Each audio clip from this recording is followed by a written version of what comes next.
Next দেখো normality. Normality কাকে বলে?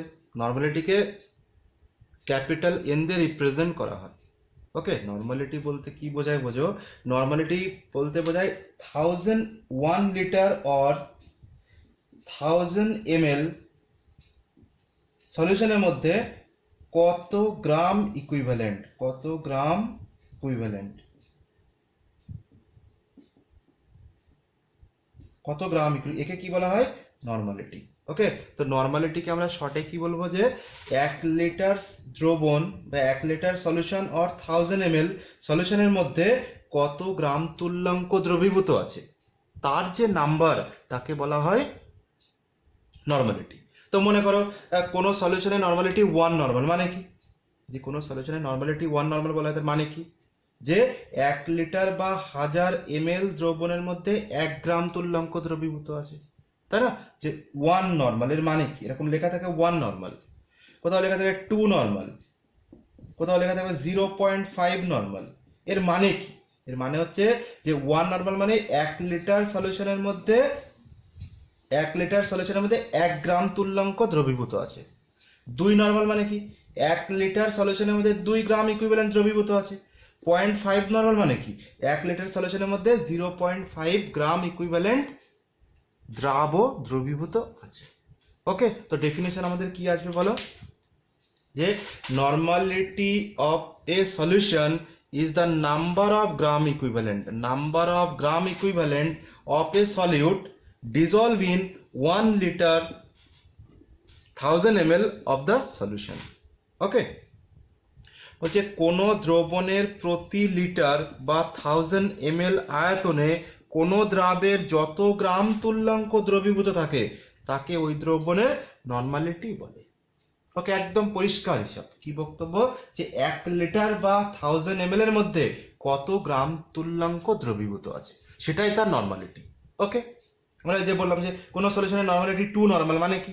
লেখা থাকে যে 2 নর্মাল H2SO4 সলিউশন, মানে কি? তার মানে হচ্ছে 1 লিটার সলিউশনের মধ্যে, 1 লিটার দ্রবণের মধ্যে 2 গ্রাম তুল্যাঙ্ক H2SO4 দ্রবীভূত আছে। ওকে, এবার একটা এটা খুব মাথায় মুখস্থ করে রাখতে হবে, এটা যে 1 লিটার যা 1 litre equivalent to 1 DM cube. Same 1 DM cube মানে 1000 ml, সেম হবে 1000 ml মানে 1000 সিসি। কিউবিক ক্যাপাসিটি, সিসি মানে কি? কিউবিক ক্যাপাসিটি, এটাও ইকুয়াল হবে।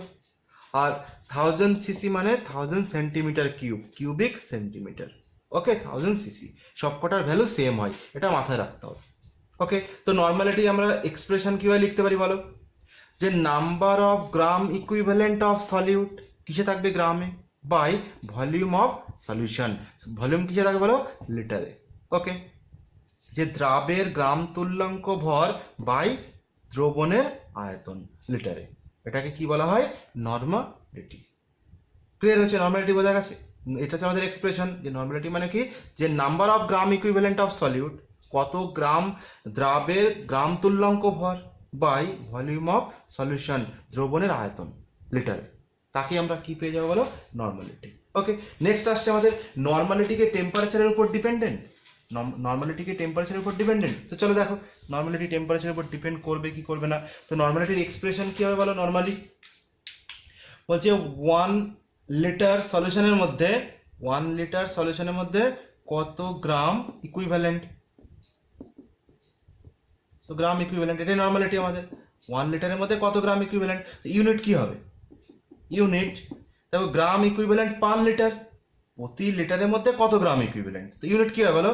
গ্রাম ইকুইভ্যালেন্ট, শর্ট ফর্মে ইকিউইউআইভি লেখা হয়, ইকুইভ্যালেন্ট লিটার ইনভার্স, এটাকে হচ্ছে আমাদের ইউনিট।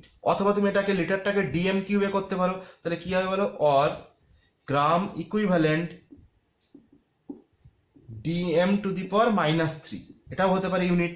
কেন ডিএম টু দি পাওয়ার -3 হলো? দেখো ওই যে 1 লিটার মানে কি? Equivalent to 1 DM cube. Okay, তাহলে 1 ডিএম কিউব, তাহলে যদি লিটারের উপর -1 হয় তো ডিএম এর উপর কত হবে বলো? -3 হবে। এই যে, তাহলে gram equivalent per litre inverse অথবা গ্রাম তুল্যাঙ্ক DM to the power -3। Okay, unit বোঝা গেছে। নেক্সট আসছে টেম্পারেচারের উপর ডিপেন্ড করবে। বলছে নর্মালিটি কি টেম্পারেচারের উপর ডিপেন্ড করবে? তো দেখো ভালো করে বুঝবে, যে সমস্ত ফ্যাক্টর ভলিউমের উপর ডিপেন্ড করে, যারা আয়তনের উপর নির্ভরশীল তারা উষ্ণতার উপর নির্ভরশীল। আমরা জানি উষ্ণতা বৃদ্ধি বা হ্রাস করলে আয়তনের পরিবর্তন ঘটে, তাই না? তো এখানে কি আছে বলো, 1 লিটার। তো লিটার বলো, লিটার মানে কি ভলিউমে আছে, তাই না? আর গ্রাম ইকুইভ্যালেন্ট তো নাম্বার মানে ওয়েটে রয়েছে, তাই না? তো বলো গ্রাম তুল্যাঙ্ক উষ্ণতার উপর নির্ভরশীল নয়, কিন্তু লিটার বা ভলিউম উষ্ণতার উপর নির্ভরশীল। তো যে কারণে কি না কি হবে বলো, নর্মালিটি উষ্ণতার উপর নির্ভরশীল হবে, তাই না? যেহেতু ভলিউম ডিপেন্ডেন্ট 1 লিটার, তো 1 লিটার মানে কি উষ্ণতা মানে আয়তনের উপর নির্ভরশীল। তোমরা কি লিখবো বলো, এখান থেকে একটা লাইন লিখে দাও, normality of solution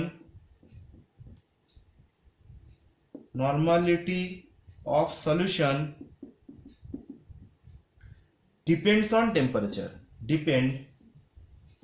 Depends on temperature.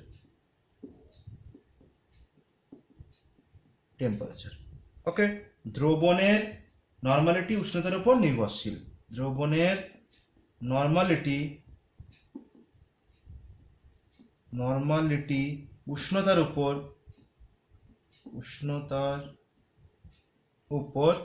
নির্ভরশীল।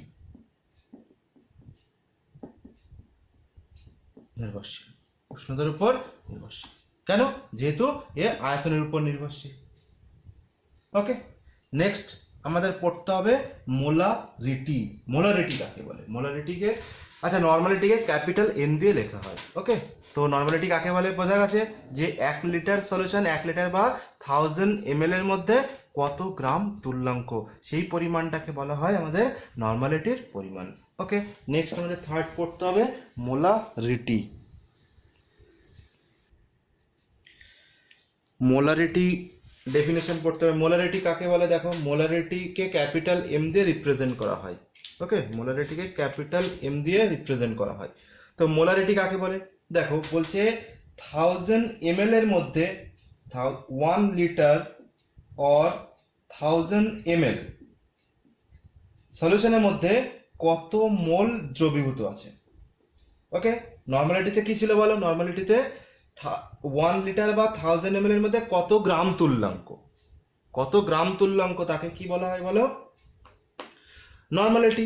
আর যদি 1 লিটার অর 1000 ml এর মধ্যে কত মোল আছে সেটা ক্যালকুলেট করা যায়, তখন তাকে বলা হয় মোলারিটি। দেখো সেম, এখানে কিন্তু সলভেন্ট কনস্ট্যান্ট আছে, 1 লিটারই নিতে হবে। ওকে, তো আমরা কাকে বলবো? The molarity of the solution is the number of moles of solid dissolve in 1 litre মানে 1000 ml of the solution. ওকে, কোন দ্রবণের প্রতি লিটার বা 1000 ml আয়তনে কোন দ্রাবের যত মোল দ্রবীভূত থাকে তাকে ওই দ্রবণের মোলারিটি বলে। ওকে, একদম সিম্পল লজিক। মোলারিটি কাকে বলবো আমরা? 1 লিটার সলিউশনের মধ্যে কত মোল, তাকে আমরা বলবো মোলারিটি। নর্মালিটি কাকে বলবো? 1 লিটার সলিউশনের মধ্যে কত গ্রাম তুল্যাঙ্ক, তাকে আমরা বলবো নর্মালিটি। ওকে, মোলারিটিকে ক্যাপিটাল এম দিয়ে লেখা হয়। ওকে, তো মোলারিটির এক্সপ্রেশন কি হবে বলো? যে number of moles of solute গ্রামে হবে বাই ভলিউম অফ সলিউশন লিটারে হবে। Okay, number of moles by volume তাকে বলা হয় মোলারিটি। ওকে, তাহলে দ্রাবের মোলার ভর বা আণবিক গুরুত্ব গ্রামে হবে মোলার ভর বাই দ্রবণের আয়তন, এটাকে আমরা কি বলবো? মোলারিটি। ওকে, তো মোলারিটির ইউনিট কি হবে বলো? দেখো মোলারিটির ইউনিট, দেখো প্রতি লিটারে কত মোল, তাই না? ইউনিট কি হবে দেখো এখান থেকে, ইউনিট মোলস পার লিটার। দেখো তো মোল লিটার ইনভার্স, তাই না? মোল লিটার ইনভার্স, যে 1 লিটারে কত মোল, তাহলে কি মোল পার লিটার, তাহলে mole litre inverse, that is unit.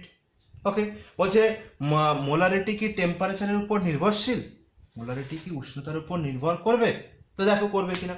বলছে এখানে বলো 1 লিটার বা 1000 ml, তো এটা বলো তো ভলিউম ডিপেন্ডেন্ট না, ভলিউমের উপর নির্ভর করে না, আয়তনের উপর নির্ভরশীল। মোল তো নাম্বার মানে ওয়েট টেম্পারেচারের উপর ডিপেন্ড করবে না, তাই না? ওজন উষ্ণতার উপর নির্ভরশীল নয়, কিন্তু আয়তন উষ্ণতার উপর নির্ভরশীল। তাহলে দেখো এখানে 1 লিটারের মধ্যে কত মোল, তাহলে 1 লিটারটা কিসে আছে বলো, ভলিউমে রয়েছে, আয়তনে রয়েছে। তো মোলারিটি কি হবে বলো, উষ্ণতার উপর নির্ভর করবে। তো লিখতে হবে, তো আমরা কি লিখতে পারি বলো, যে মোলারিটি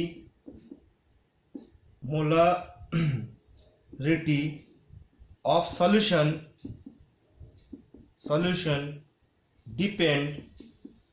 depends on temperature.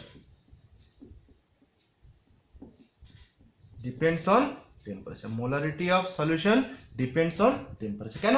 কারণ মোলারিটি উষ্ণতার উপর নির্ভরশীল। কেন উষ্ণতার উপর নির্ভরশীল? কারণ এ আয়তনের উপর নির্ভরশীল, ভলিউম ডিপেন্ডেন্ট। এর জন্য কি হলো, molarity of solution depends on temperature. Okay, দ্রবণের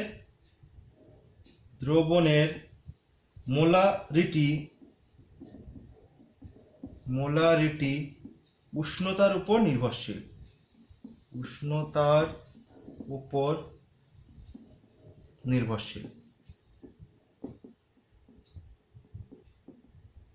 তাই না? দ্রবণের মোলারিটি উষ্ণতার উপর নির্ভরশীল। ইউনিট কি হবে, মোলস পার লিটার। যে প্রতি লিটারে 1 লিটারের মধ্যে কত মোল, তাকে আমরা বলবো মোলারিটি। ওকে, নেক্সট আমাদের পড়তে হবে মোলালিটি কাকে বলে। নেক্সট আমাদের মোলালিটি। ওকে, মোলালিটিকে স্মল এম দিয়ে রিপ্রেজেন্ট করা হয়। ওকে, এটা ভীষণ ইম্পর্টেন্ট মোলালিটি। ওকে, তো মোলালিটি কাকে বলছে দেখো, বলছে এটা খুব ইম্পর্টেন্ট, বলছে 1001 কেজি or 1000 গ্রাম সলভেন্টে দ্রাবকে কত মোল। ওকে, 1 কেজি or 1000 গ্রাম সলভেন্টে কত মোল দ্রবীভূত আছে তাকে বলা হয় মোলালিটি। ওকে, এটা কিন্তু খুবই, এখানে সলভেন্ট কিন্তু খুব ইম্পর্টেন্ট, এটা কিন্তু সলিউশনে নয়, এখানে সলিউশনে লেখা যাবে না, এটা সলভেন্টে বা দ্রাবকে, এটা খুব ইম্পর্টেন্ট, যে 1 কেজি বা 1000 গ্রাম দ্রাবকে কত মোল দ্রবীভূত আছে তাকে আমরা বলবো মোলালিটি। ওকে, যাকে স্মল এম দিয়ে রিপ্রেজেন্ট করা হয়। তো মোলালিটি কাকে বলবো, ডেফিনেশন লিখতে হবে। তো molality of a solution is the number of moles of a dissolved solute in 1 kg or 1000 gram of the solvent। এখানে সলভেন্ট খুব ইম্পর্টেন্ট, এখানে সলিউশন লেখা যাবে না, সলিউশন হলে হবে না। ওকে, কারণ মোলালিটির ডেফিনেশনে কি বলছে, যে 1 কেজি বা 1000 গ্রাম সলভেন্টের মধ্যে কত মোলস ডিজলভ আছে, 1 কেজি or 1000 গ্রাম সলভেন্টের দ্রাবকে কত মোল দ্রবীভূত আছে তাকেই বলা হয় মোলালিটি। 1 কেজি or 1000 গ্রাম দ্রাবকে কোনো দ্রাবের যত মোল দ্রবীভূত হয়ে দ্রবণ তৈরি করে তাকে ওই দ্রবণের মোলারিটি বলে। ওকে, যদি কোনো এরকম লেখা থাকে 1 মোলার সলিউশন, 2 মোলার সলিউশন, এর মানে কি বলো, 1 মোলার সলিউশন মানে 1 কেজি বা 1000 গ্রাম দ্রাবকের মধ্যে 1 মোল দ্রবীভূত আছে। 2 মোলার সলিউশন মানে কি বলবো আমরা, 2 মোলার সলিউশন মানে আমরা বলবো যে 1 কেজি বা 1000 গ্রাম সলভেন্টের মধ্যে 2 মোল দ্রবীভূত আছে। ওকে, তো আমরা কি বলতে পারি বলো, মোলালিটি এম ইকুয়ালস টু কি বলে যায়, number of moles of solid গ্রামে থাকবে বাই অ্যামাউন্ট অফ সলভেন্ট যেখানে কেজিতে থাকবে, 1 কেজিতে, তাই না? তো কি বলতে পারি, দ্রাবের মোলার ভর বাই দ্রাবকের ভর, মোলার ভর গ্রামে থাকবে আর দ্রাবকের ভর কেজিতে থাকবে। ওকে, তাকে আমরা বলবো মোলালিটি। তো এটাকে শর্ট ফর্মে কি লেখা যায়, molality m equals to n by ডব্লিউ, তাই না? দেখো তো এন বাই ডব্লিউ না, এখানে অ্যামাউন্ট অফ সলভেন্ট কত ওয়েটে কতটা থাকবে। ওকে, তাকে বলা হয় মোলালিটি। ওকে, এবার আমাকে বলো ইউনিট কি হবে মোলালিটির ইউনিট দেখো তো, কত মোলস রয়েছে পার কেজিতে, তাহলে ইউনিট কি হবে বলো, ইউনিট মোল কেজি ইনভার্স, যাকে বলা হয় মোলালিটি। মোলালিটি। ওকে, মোলালিটি কাকে বলা হয়? মোল কেজি ইনভার্সকে মোলালিটি মানে মোলালিটির ইউনিট, মোল কেজি ইনভার্স। ওকে, এর আমাকে বলে টেম্পারেচারের উপর ডিপেন্ড করবে কি করবে না? মোলালিটি কি টেম্পারেচারের উপর ডিপেন্ড করবে? তো দেখো বলছে এখানে সলভেন্ট কিসে নেওয়া আছে বলো? সলভেন্ট গ্রামে, মানে ওয়েটে রয়েছে ডব্লিউ। ওকে, মোলস কিসে আছে বলো? মোলস ওয়েটে রয়েছে, তাই না? তাহলে এটাও ভরে আছে, এটাও ভরে রয়েছে, ওয়েটে রয়েছে। তাহলে কি ভর কি উষ্ণতার উপর নির্ভরশীল? না। তো মোলালিটি কি করবে? উষ্ণতার উপর নির্ভরশীল হবে? বলছে না, মোলালিটি উষ্ণতার উপর নির্ভরশীল নয়, কারণ এটা আয়তনের উপর নির্ভরশীল নয়। ওকে, তো আমরা কি লিখবো বলো? যে molality of solution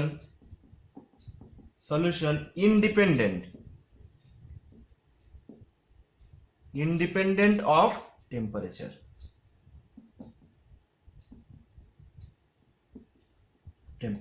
Molality of solution independent of temperature, মানে দ্রবণের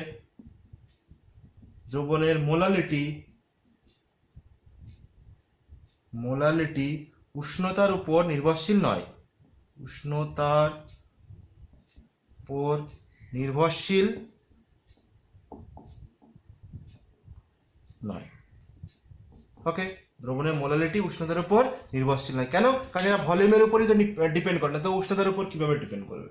ওকে, চলো তাহলে মোলালিটিতে একটা টার্মস মাথায় রাখতে হবে যে এটা কিন্তু সলভেন্ট হবে, দ্রাবকে, যে 1 কেজি বা 1000 গ্রাম দ্রাবকে। ওকে, কত মোল? এখানে কিন্তু কখনো ভুল করেও দ্রবণে লেখা যাবে না, তাহলে ক্যালকুলেশনে গন্ডগোল হবে।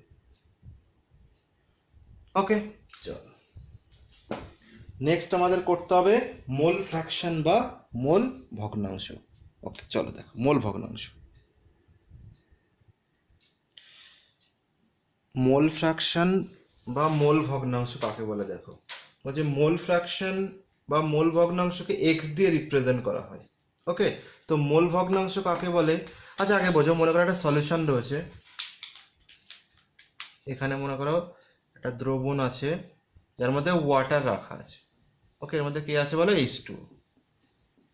ওকে, এবং এর মধ্যে সুগার দেওয়া আছে, চিনি, সুগার।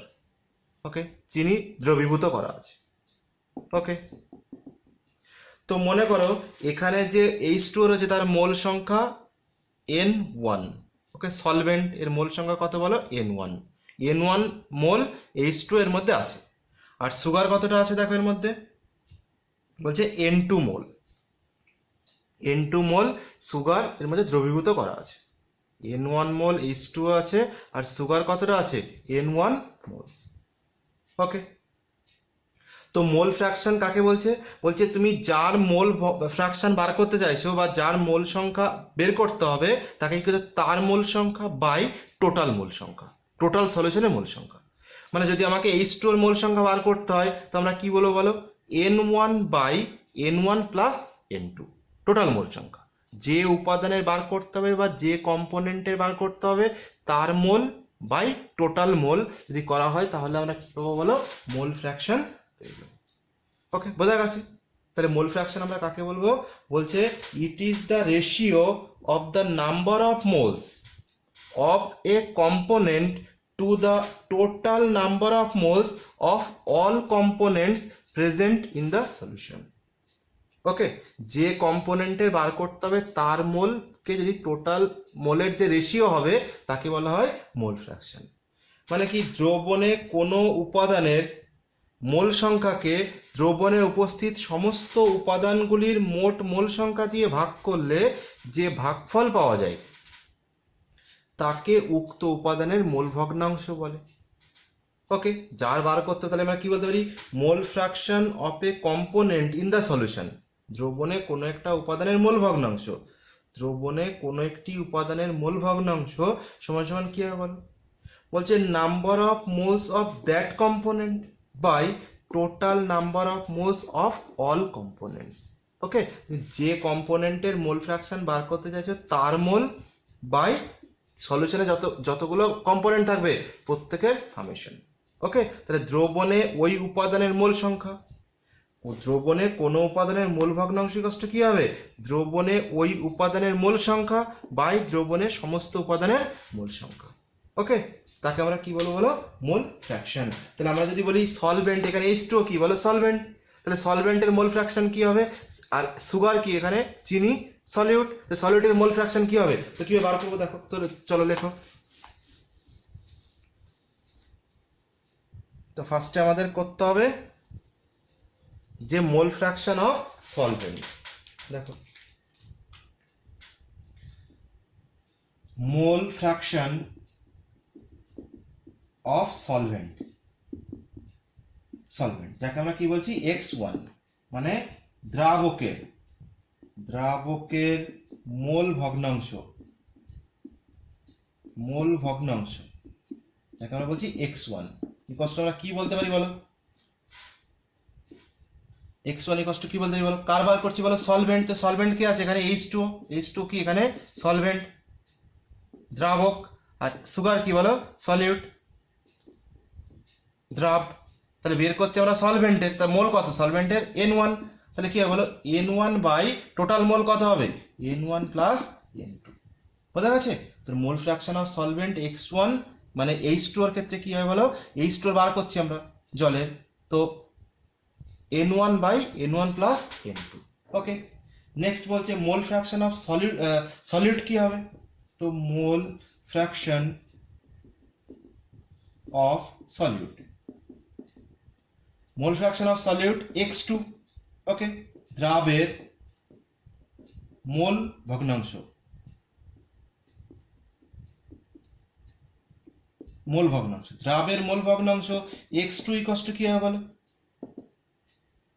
তাহলে বের করছি আমরা সুগারের, তাহলে N2 by N1 plus N2। ওকে, তাহলে সলভেন্টের ক্ষেত্রে কিভাবে বার করা হয়, যার বার করতে হবে তার মোল বাই টোটাল মোল, ঠিক আছে। তো চল নেক্সট যদি আমরা এই দুটোকে অ্যাড করে দিই তাহলে কি পাবো বলো, দুটোকে আমরা অ্যাড করে দেওয়া হয়, তো দেখো, তো x1 plus x2 solvent plus সলিউটের মোল ফ্র্যাকশনকে অ্যাড করে দাও।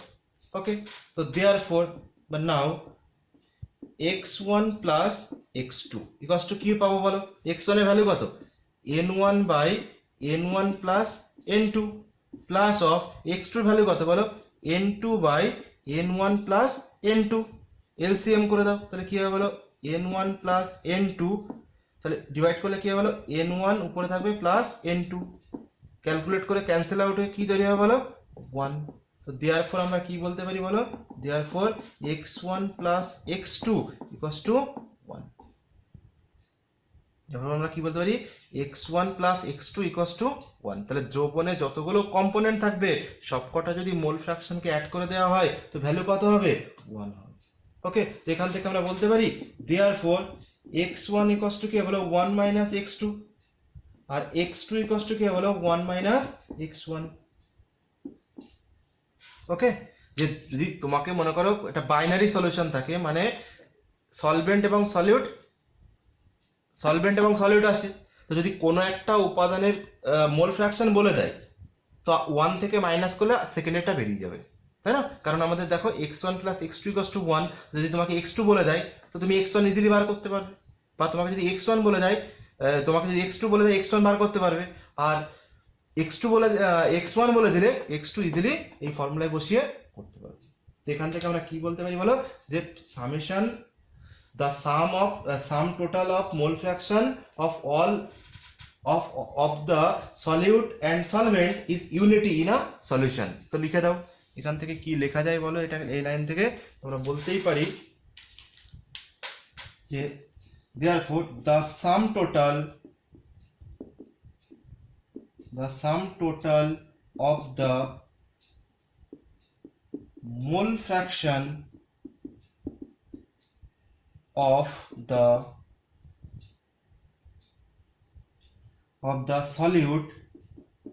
solute and solvent is unity মানে 1 হয়, দেখা যাচ্ছে অ্যাড করে দিলে কি হবে বলো, 1 হবে। তাহলে আমরা কি লিখতে পারি, কোন দ্রবণে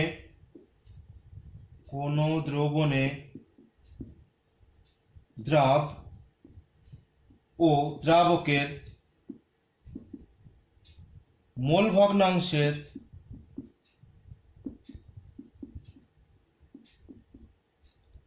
ভগ্নাংশের সমষ্টি সর্বদা 1 হয়, 1 হয়। বোঝা গেছে? ওকে, এবার আমাকে বলো মোল ফ্র্যাকশন কি টেম্পারেচারের উপর ডিপেন্ডেন্ট? বলছে এখানে সলভেন্ট টু মোলে নেওয়া হচ্ছে, সলিউট টু মোলে নেওয়া হচ্ছে। তো মোল কি? নাম্বার মানে কি? ওয়েট, তাই না? ওয়েটে ক্যালকুলেট করা হয় মোলসকে। যদি ওয়েটে থাকে তাহলে কি ভলিউম ডিপেন্ডেন্ট? বলছে না। আর ভলিউম ডিপেন্ডেন্ট যদি না হয় তো টেম্পারেচার ডিপেন্ডেন্ট হবে না। ওকে, তো আমরা বলতেই পারি, তো লিখে দাও এখানে মোল fraction is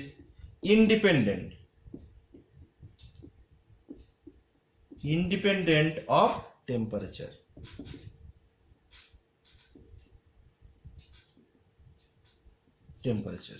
mole fraction is independent of temperature. উষ্ণতার উপর নির্ভরশীল মোল ভগ্নাংশ উষ্ণতার উপর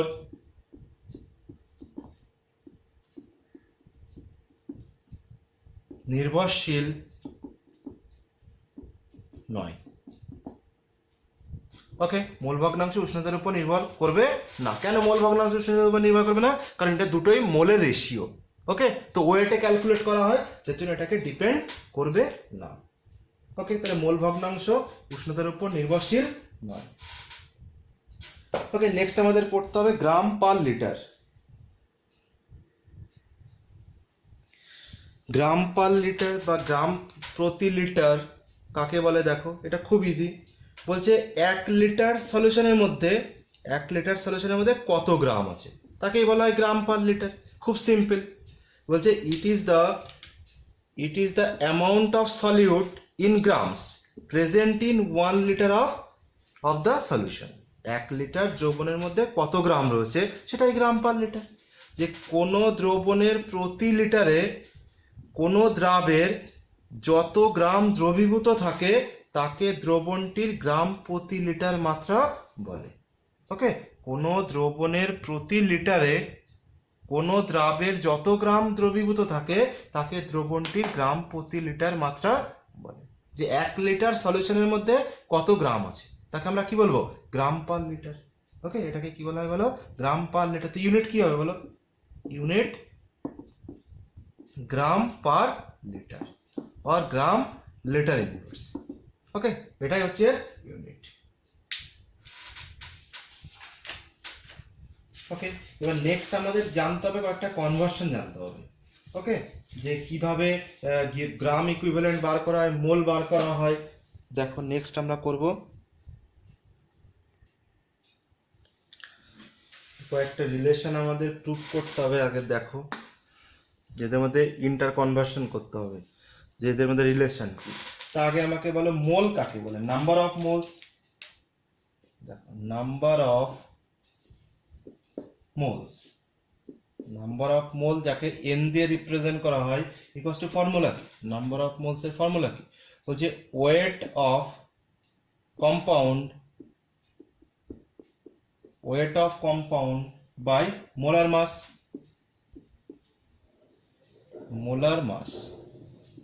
wait of compound by molar mass মানে মোল সংখ্যা সমান মোল সংখ্যা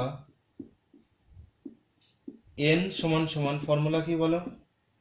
যৌগের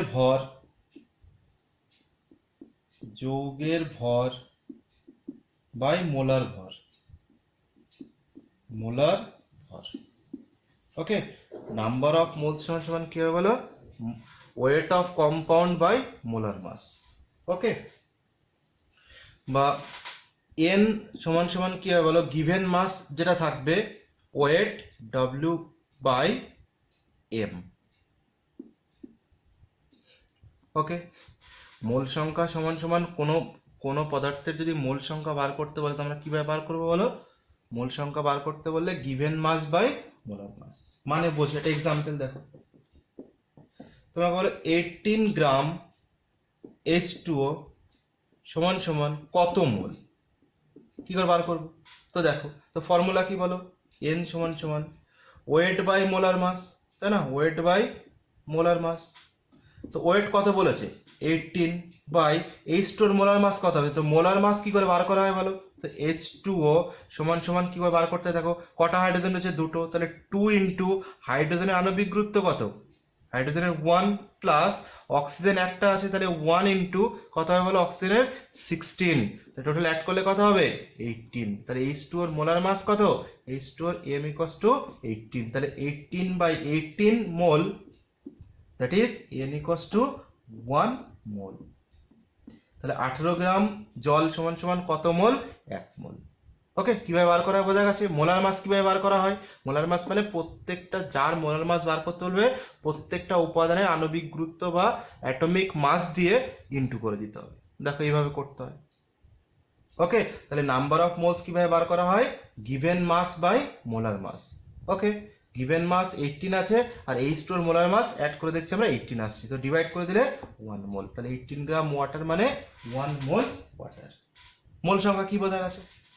নেক্সট আমাদের একটা লাগবে তুল্যাঙ্ক সংখ্যা। ওকে, তো তুল্যাঙ্ক সংখ্যা কাকে বলে দেখো, তুল্যাঙ্ক সংখ্যা লেখো, নাম্বার অফ ইকুইভ্যালেন্ট। নেক্সট আমাদের আসছে number of equivalent. Number of equivalent capital ই দিয়ে লেখা হয়। তুল্যাঙ্ক সংখ্যা, তুল্যাঙ্ক সংখ্যা ই। তুল্যাঙ্ক সংখ্যা ইকুয়ালস টু ফর্মুলা কি দেখো, বলছে weight of compound, weight of compound by equivalent mass, by equivalent mass, equivalent mass. Okay, মানে কি বলো, তুল্যাঙ্ক সংখ্যা সমান ফর্মুলা কি হবে বলো, যৌগের ভর, যৌগের ভর ডিভাইডেড বাই তুল্যাঙ্ক ভর, তুল্যাঙ্ক ভর। ওকে, দ্যাট ইজ ফর্মুলা কি আসবে, ই সমান সমান W by EM, equivalent mass. Okay, E সমান সমান ডব্লিউ বাই ইএম, আর মোলার মাসকে এমএম বলা হয়। ওকে, তো যদি বলা হয় তুল্যাঙ্ক সংখ্যা নির্ণয় করো, তখন কি করব, কোনো যৌগের যা ভর বলবে সেটা বাই তুল্যাঙ্ক ভর বের করতে হবে। ওকে, তো তুল্যাঙ্ক ভর কিভাবে বার করা হয় দেখো, ইকুইভ্যালেন্ট মাস কিভাবে ক্যালকুলেট করা হয়, তো রিলেশন জানতে হবে আগে, মোলার মাস এবং ইকুইভ্যালেন্ট মাসের মধ্যে কি সম্পর্ক। তো লেখো relation, relation between equivalent mass, equivalent mass and molar mass, molar mass। Okay, equivalent mass এবং মোলার মাসের মধ্যে সম্পর্ক, তুল্যাঙ্ক ভর এবং মোলার ভরের মধ্যে সম্পর্ক। ওকে, তো সম্পর্কটা কি দেখো, বলছে ইকুইভ্যালেন্ট মাস সমান সমান molar mass by valency factor. Okay, equivalent mass equals to formula কি, molar mass by valency factor. Okay, যদি মোলার ভরকে বা আণবিক গুরুত্বকে ভ্যালেন্সি ফ্যাক্টর দিয়ে ডিভাইড করা হয় তো তুল্যাঙ্ক ভর পাওয়া যায়। তো নেক্সট আমাদের জানতে হবে যে ভ্যালেন্সি ফ্যাক্টর কিভাবে বার করতে, আমরা একটু বাদে আসছি। ওকে, নেক্সট আমাদের রিলেশন বার করতে হবে কার মধ্যে, মোল এবং number of moles and number of equivalent. Okay, mole এবং ইকুইভ্যালেন্টের মধ্যে সম্পর্ক দেখো। নেক্সট আমাদের ক্যালকুলেট করতে হবে রিলেশন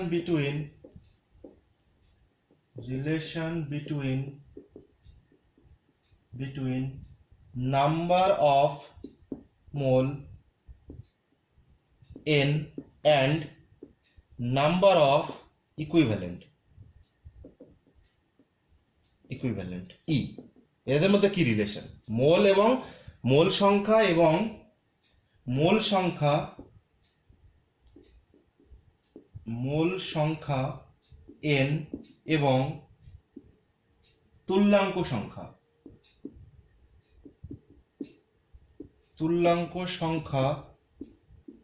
মধ্যে সম্পর্ক। ওকে, মূল সংখ্যা এবং তুল্যাঙ্ক সংখ্যার মধ্যে সম্পর্ক।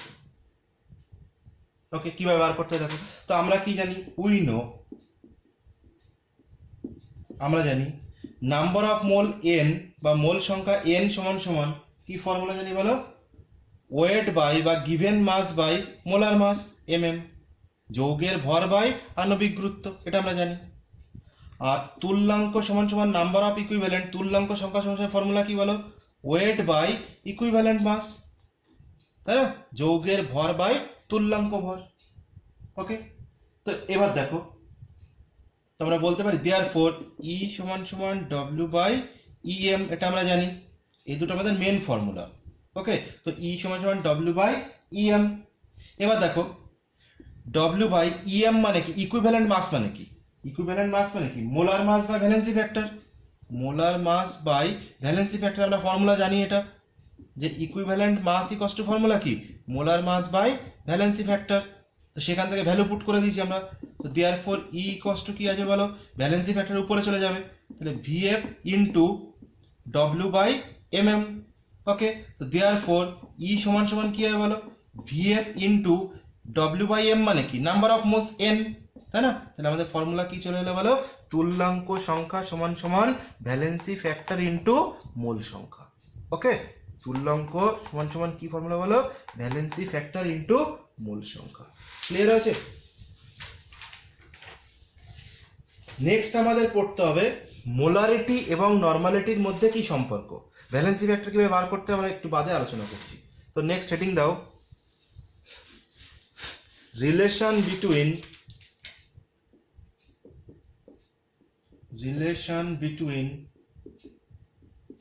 Between molarity M and normality n। ওকে, কি করতে বলো, মোলারিটি M এবং নরমালিটি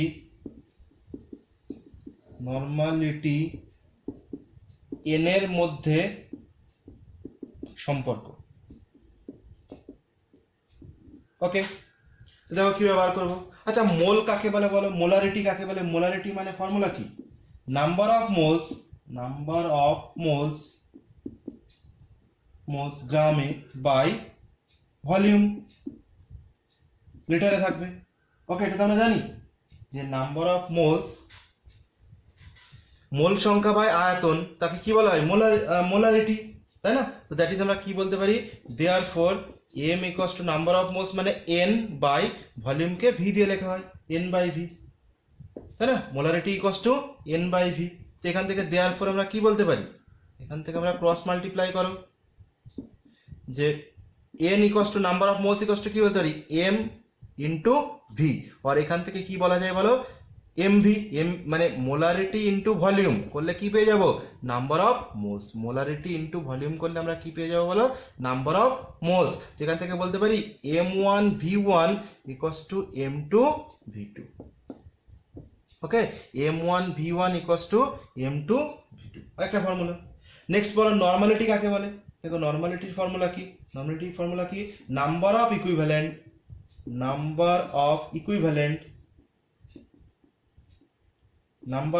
ইকুইভ্যালেন্ট গ্রামে হবে, তুল্যাঙ্ক সংখ্যা, বাংলায় কি লিখব, তুল্যাঙ্ক সংখ্যা বাই আয়তন ভলিউম, তুল্যাঙ্ক সংখ্যা বাই ভলিউম কিসে থাকবে বলো লিটারে। তো দেয়ারফর আমরা নরমালিটি n ইকুয়ালস টু কি বলতে পারি বলো, তুল্যাঙ্ক সংখ্যা কি e দিয়ে লেখা হয়, তাহলে e বাই v, তাই না। নরমালিটি মানে কি বলো নাম্বার অফ ইকুইভ্যালেন্ট তুল্যাঙ্ক সংখ্যা বাই ভলিউম। তো এখান থেকে number of equivalent e equals to কি বলতে পারি n ইন্টু v, তাই না, number of equivalent E equals to cross multiply করে দাও n ইন্টু v, আর এখান থেকে কি বলা যায় n1 v1 equals to n2 কোন একটা সলিউশনের ডিফারেন্ট কেস নিলে তখন n1 v1 equals to n2 v2 লেখা যায়। ওকে, তো চলো প্রুফ করবো আমরা এবার। যে নর্মালিটির সাথে মোলারিটির রিলেশন কি। ওকে, চলো তো দেখো, দেয়ারফর আমরা কি বলতে পারি, নর্মালিটি ইকুয়ালস টু ফর্মুলা কি, ই বাই ভি, তাই না? Normality equals to number of equivalent by volume. তো নাম্বার অফ ইকুইভ্যালেন্টের ফর্মুলা কি? নাম্বার অফ ইকুইভ্যালেন্ট মানে কি? তুল্যাঙ্ক সংখ্যা সমান সমান valency factor into molarity by volume. N equals to, আমরা তো জানি, আমরা নোট দিয়ে দেবো পাশে, যেহেতু ই ইকুয়ালস টু ফর্মুলা কি, ভ্যালেন্সি ফ্যাক্টর ইনটু এন, এটা আমরা জানি। এবার বলো normality equals to valency factor into N by V মানে কি? এন বাই ভি মানে কি? Moles by volume. Moles by volume মানে কি? মোলারিটি। তাহলে এন ইন্টু এম। ওকে, তাহলে আমাদের রিলেশন কি এলো বলো, normality equals to valency factor into molarity. Okay, normality equals to কি আসছে আমাদের বলো, ভ্যালেন্সি ফ্যাক্টর ইন্টু মোলারিটি। ওকে, আমাদের একটু রিলেশন একদম মুখস্থ করে রাখতে হবে। নেক্সট যেটা আমাদের প্রবলেম হচ্ছে, দেখো ম্যাক্সিমাম জায়গাতে ভ্যালেন্সি ফ্যাক্টর বলে একটা টার্মস আসছে। তো এই ভ্যালেন্সি ফ্যাক্টর কিভাবে ক্যালকুলেট করা হয় সেটা আমাদের জানতে হবে। ওকে, তো চলো হেডিং দাও, calculation of valency factor. Video pause করে সব টুকতে হবে, খাতায় কপি করতে হবে। তো হেডিং দাও, calculation of valency factor, valency factor VF. Okay, তো ফার্স্টে এ দিয়ে লেখো ভ্যালেন্সি ফ্যাক্টর ফর অ্যাসিড। অ্যাসিডের ক্ষেত্রে কিভাবে বার করা হয় দেখো, ভ্যালেন্সি ফ্যাক্টর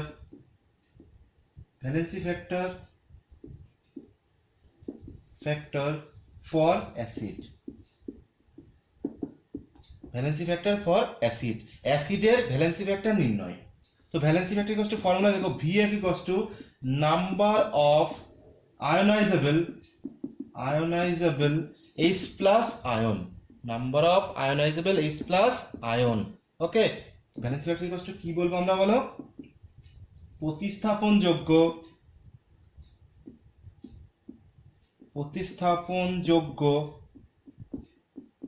H প্লাস আয়নের সংখ্যা। প্রতিস্থাপনযোগ্য H প্লাস আয়নের সংখ্যাকেই অ্যাসিডের ভ্যালেন্সি ফ্যাক্টর বলা হয়। ওকে, যদি তোমাকে বলে যে কোনো অ্যাসিড H2SO4, HNO3, HCl, যদি বলে এদের ভ্যালেন্সি ফ্যাক্টর কি হবে, তো কি করে বার করবো, এক্সাম্পল দেখো, এক্সাম্পল। তো ফার্স্টে দেখো HCl। ওকে, HCl কে ব্রেক করো, তাহলে কি হবে বলো, H plus plus of Cl minus. তো কতগুলো H প্লাস রিপ্লেস করছে 1, তো VF ইকুয়ালস টু কত হবে 1। HCl এর ভ্যালেন্সি ফ্যাক্টর কত হবে 1। যদি H2SO4 থাকে, H2SO4 ব্রেক করো, তাহলে 2H plus plus of SO4 2 minus. তো কতগুলো H প্লাস দিচ্ছে, দুটো, তাহলে VF ইকুয়ালস টু কত হবে 2। তাহলে H2SO4 এর ভ্যালেন্সি ফ্যাক্টর কত 2। যদি HNO3 থাকে, তো ব্রেক করো, তো H plus plus of NO3 minus. তো কটা H প্লাস দিচ্ছে, একটা, তো VF ইকুয়ালস টু কত হবে 1। তো HNO3 এর ভ্যালেন্সি ফ্যাক্টর ইকুয়ালস টু কত হবে 1। ফ্যাক্ট বোঝা গেছে যে অ্যাসিডের কিভাবে ভ্যালেন্সি ফ্যাক্টর বার করা হয়, যতগুলো প্রতিস্থাপনযোগ্য H প্লাস আয়নের সংখ্যা থাকবে তাকেই আমরা বলবো তার ভ্যালেন্সি ফ্যাক্টর। ওকে, নেক্সট বার করতে হবে valency factor for base. Okay, দেখো valency factor for base.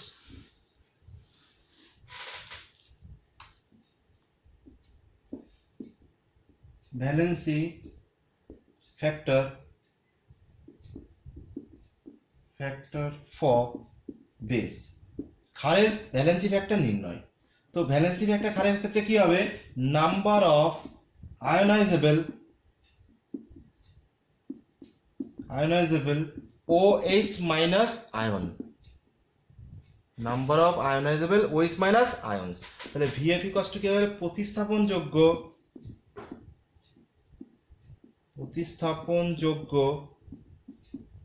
OH minus আয়নের সংখ্যা। প্রতিস্থাপনযোগ্য OH মাইনাস আয়নের সংখ্যাই হচ্ছে ক্ষারের ভ্যালেন্সি ফ্যাক্টর। এটা আমাদের ফর্মুলা। দেখো এক্সাম্পল, দেখো এক্সাম্পল, মনে করো NaOH রয়েছে, NaOH, NaOH কে ব্রেক করো, Na plus plus of OH minus. তো বলো কতগুলো OH মাইনাস দিচ্ছে 1, তো VF ইকুয়ালস টু কত হবে 1। তাহলে NaOH এর ভ্যালেন্সি ফ্যাক্টর কত 1। ওকে, নেক্সট হচ্ছে CaOH হোল 2, ব্রেক করো, তাহলে Ca2 plus plus of 2OH minus, কতগুলো OH মাইনাস দিচ্ছে? দুটো, তো ভ্যালেন্সি ফ্যাক্টর ইকুয়ালস টু কত হবে? 2। ওকে, CaOH হোল 2 এখান থেকে ব্রেক করে Ca2 plus plus of 2OH minus দিচ্ছে, তো ভ্যালেন্সি ফ্যাক্টর কত হবে বলো বেসের জন্য? এখানে CaOH হোল 2 এর জন্য 2। ওকে, নেক্সট যেটা জানতে হবে আমাদের ভ্যালেন্সি ফ্যাক্টর ফর সল্ট, লবণের ভ্যালেন্সি ফ্যাক্টর কিভাবে নির্ণয় করা হয়। তো চলো নেক্সট লেখো, পজ করে টুকে নেবে। নেক্সট টাইপ আসছে আমাদের ভ্যালেন্সি ফ্যাক্টর ফর সল্ট, লবণের ভ্যালেন্সি ফ্যাক্টর নির্ণয়। যেমন NaCl, KCl, K2SO4, এদের ক্ষেত্রে কিভাবে ভ্যালেন্সি ফ্যাক্টর নির্ণয় করা হয়। তো দেখো এদের ফর্মুলা দেখো, VF equals two mod of total charge on cation or total charge on anion, total charge on cation or total charge on anion. তো মড করলে কি হবে? অলওয়েজ পজিটিভ ভ্যালু আসবে। ওকে, তোমরা কি বলবো? ভ্যালেন্সি ফ্যাক্টর ইকুয়ালস টু ক্যাটায়নের মোট আধান অথবা অ্যানায়নের